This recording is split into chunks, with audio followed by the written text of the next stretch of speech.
Hello friends, कैसे हो आप सब। आज हम मार्वल की न्यू मूवी मॉर्बियस को एक्सप्लेन करेंगे। मूवी की स्टार्ट में एक जंगल देखते हैं जहां पर कुछ हेलीकॉप्टर पर कुछ लोग जा रहे होते हैं और एक गार के बाहर आकर रुकते हैं। वहां मूवी के हीरो डॉक्टर माइकल स्टिक के सहारे हेलीकॉप्टर से बाहर आते हैं और साथ खड़े सोल्जर्स को बैट्स के बारे में बताते हैं और साथ ही कुछ सोल्जर ने एक बॉक्स उठाया होता है। एक सोल्जर उनसे कहता है कि सूरज डूबने से पहले उन्होंने वापस जाना है। सोल्जर गार के मुंह पर एक दरवाजा जैसा ट्रैप बना देते हैं। डॉक्टर माइकल अपने हाथ पर कट लगाते हैं और उस ट्रैप के सामने गार की तरफ मोड़कर खड़े हो जाते हैं और साथ ही गार के अंदर से बहुत सारी बैट्स बाहर की तरफ आती हैं।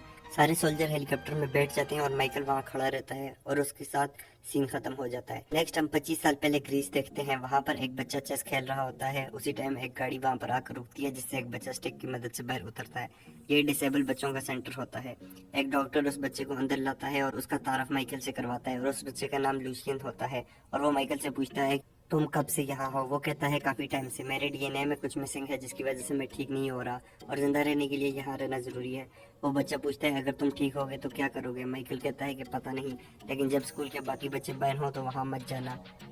उसी टाइम लूसियन बेहोश हो जाता है। माइकल नर्स को आवाज देता है लेकिन कोई भी नहीं आता। वो खुद मशीन को बल पॉइंट से ठीक करता है और लूसियन उठ जाता है। डॉक्टर माइकल से कहता है कि इतने कॉम्प्लेक्स मशीन को तुमने बल पॉइंट से कैसे ठीक किया। तुम जरूर गिफ्टेड चाइल्ड हो और मैं तुम्हें दुनिया के बेहतरीन स्कूल में दाखिल करवा सकता हूँ ताकि तुम्हारा टैलेंट ज़ाया ना हो।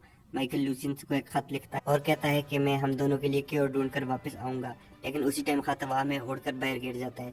लूसियन जिसका निकनेम माइलो होता है वहां जाता है लेकिन स्कूल के बच्चे उसे तंग करते हैं और जब उनसे लड़ता है तो लेकिन वो बच्चे माइलो को मारते हैं। उसी टाइम वहाँ डॉक्टर आ जाता है और उसे बचा लेता है और माइकल से कहता है कि माइलो का वो ख्याल रखेगा। 19 साल की उम्र में माइकल मॉर्बियस को पीएचडी की डिग्री मिल जाती है मेडिकल की फील्ड में और वो डॉक्टर बन गया होता है और डिसेबल बच्चों की मदद करता है। लैब में टीन जो माइकल की असिस्टेंट होती है उससे कहती है कि तुमने नोबेल प्राइज को क्यों रिजेक्ट किया। वो कहता है कि एक फेल एक्सपेरिमेंट था और उसके लिए वो नोबेल प्राइज नहीं ले सकता।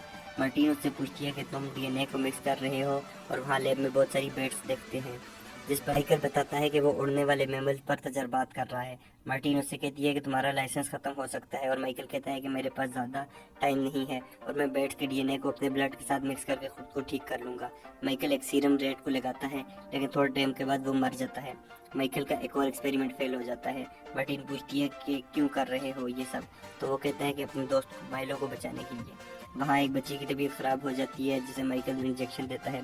उसी टाइम मार्टिन इस डैड को देखती है जो वापस उठ चुका होता है, तो माइकल से कहती है कि तुम्हारे एक्सपेरिमेंट ने काम कर दिया है।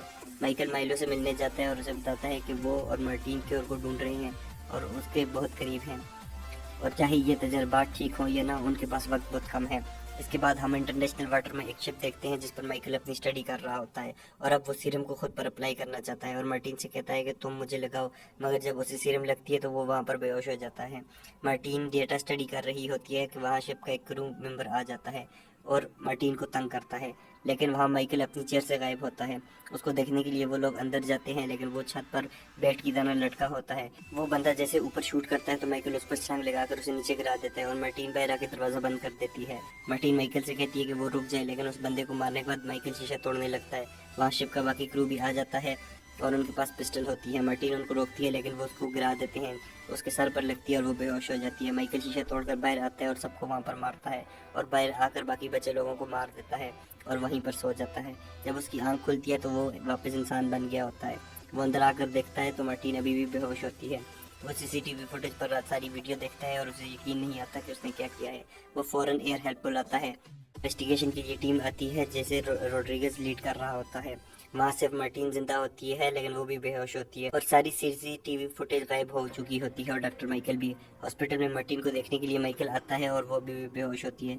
माइकल अपनी लैब में जाता है मगर उसकी बॉडी फिर से वीक होने लगती है, तो वो वहाँ पर सीरम पीता है। काट करता है कि उसके पास कौन सी पावर आ गई है, लेकिन अब उसे ह्यूमन ब्लड की तलब होती है और अब बेड्स भी उसे कुछ नहीं कहती जैसे वो उनमें से ही एक हो। माइकल अपनी इको पावर को चेक करता है लेकिन उसके पास सिर्फ ये पावर 6 घंटे के लिए होती है और उसे परमानेंट हल चाहिए, लेकिन वो मजीद लोगों को नहीं मारना चाहता। माइलो माइकल की लैब में आता है और वो कहता है कि उसे फ्रीजर में से ब्लड चाहिए और वो पीने के बाद ठीक हो जाता है, लेकिन माइलो से कहता है कि तुम ये नहीं कर सकते, इससे लोग मरते हैं। मगर माइलो कहता है कि मुझे तुम मरने दोगे। माइकल उसे वहाँ से बाहर भेज देता है। हॉस्पिटल में मार्टिन से रोड्रिगेज पूछने के लिए आता है लेकिन वो कहती है कि शिप में जो भी हुआ उसे कुछ भी याद नहीं है। माइकल ब्लड के लिए एक नर्स को भी मार देता है और नेक्स्ट डे लैब से ब्लड लेकर निकल जाता है, मगर उसी टाइम वहाँ रोड्रिगेज आता है और उसे इन्वेस्टिगेट करता है। लेकिन उसको उसी टाइम पे खबर मिलती है हॉस्पिटल में नर्स को किसी ने कत्ल कर दिया है। वो माइकल को पकड़ने लगता है लेकिन वो वहाँ से भाग जाता है और वहाँ से भागकर वो छत पर जाता है, लेकिन रोड्रिगेज उसे पकड़ लेता है। उसे जेल में डाल दिया जाता है, लेकिन अब उसका टाइम 6 घंटों से कम होकर 4 घंटे और 22 मिनट तक रह गया होता है। माइकल को इन्वेस्टिगेशन रूम में लेकर जाते हैं और पूछते हैं कि जिस नर्स को मारा है उसके 2 बच्चे भी थे, तुमने ऐसा क्यों किया? लेकिन माइकल कहता है कि मुझे नहीं पता, और उनसे कहता है कि मेरे बैग में जो आर्टिफिशियल ब्लड था वो मुझे दे दो, लेकिन वो उसे नहीं देते। वहाँ जेल में माइलो मिलने के लिए आता है और माइकल से कहता है कि तुमने कत्ल नहीं किया क्योंकि तुम ऐसे नहीं हो, ये जेल तुम्हारे लिए नहीं बना, और उसे ब्लड देकर वहाँ से चला जाता है। लेकिन बाहर जाते हुए उसकी टांगें बिल्कुल ठीक होती हैं और उसे स्टिक की ज़रूरत नहीं पड़ती। माइकल समझ जाता है कि उसने सीरम ले लिया है और अब उसके पास पावर्स भी हैं।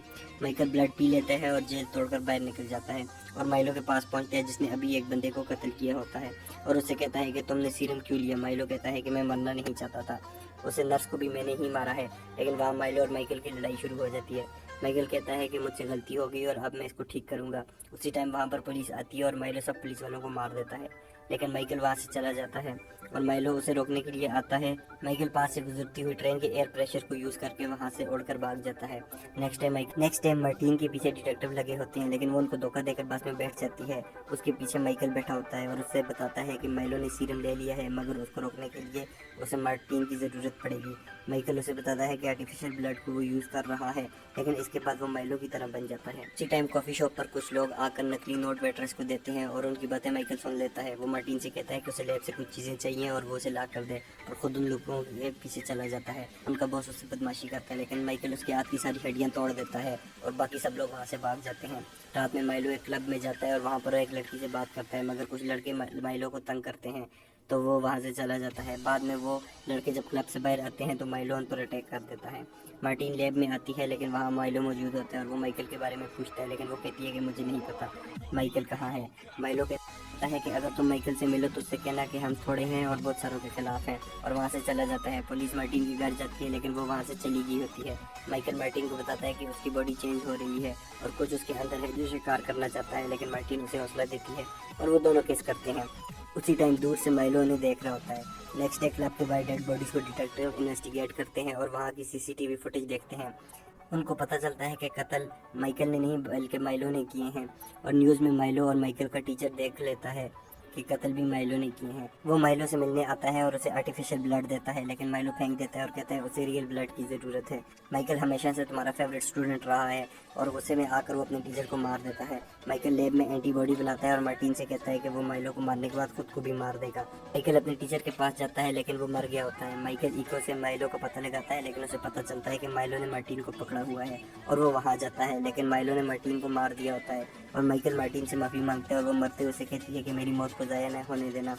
तो माइकल उसका ब्लड पी लेता है। उसी टाइम वहाँ पर माइलो आ जाता है और दोनों की आपस में लड़ाई होती है। माइलो माइकल को जख्मी कर देता है और उसे उठाकर ऊपर से नीचे फेंकता है और मारते मारते रोड से भी नीचे अंडरग्राउंड में ले जाता है। उसी टाइम माइकल एक चीख मारता है और पानी के करीब गिर जाता है। माइलो भी परेशान हो जाता है कि ये क्या हो रहा है, और पानी के अंदर वेव्स पैदा हो रही होती हैं। उसी टाइम वहाँ पर हज़ारों बैट्स आ जाती है और माइकल का चक्कर लगाती है, और जैसे ही माइलो माइकल को मारने के लिए आता है तो वो सारी बैट्स को माइकल पर छोड़ देता है। माइलो बैट से खुद को बचा रहा होता है। इसी दौरान माइकल एंटी सीरम उसे लगा देता है और माइलो वहाँ पर मर जाता है। पुलिस उस जगह पर आती है, लेकिन उसी टाइम अंडरग्राउंड से हज़ारों बैट्स निकलती हैं और माइकल उनके दरमियान उड़कर वहाँ से भाग जाता है और मूवीज़ के साथ ख़त्म हो जाती है। मूवी के एंड क्रेडिट सीन में हम देखते हैं आसमान फट गया होता है, और स्पाइडरमैन नो वे होम में डॉक्टर स्ट्रेंज की स्पेल की वजह से हुआ था, और एड्रियन टॉम जो कि स्पाइडरमैन के पार्ट में विलन वल्चर था वो मोबियस की अर्थ में आ गया होता है और एक जेल के अंदर होता है। पुलिस उसको रिलीज़ करती है। माइकल कार में कहीं जा रहा होता है और एक जगह रुकता है। वहाँ वल्चर आता है और माइकल से कहता है कि मैंने तुम्हारे बारे में पढ़ा है और मेरी यहाँ होने की वजह स्पाइडरमैन हो सकता है, हम दोनों को एक टीम बना लेनी चाहिए, और इसके साथ ही मूवी ख़त्म हो जाती है। आपको मार्वल की ये मूवी कैसी लगी हमें कमेंट करके ज़रूर बताएं। वीडियो को लाइक और चैनल को सब्सक्राइब करें। Thanks for watching. Good bye.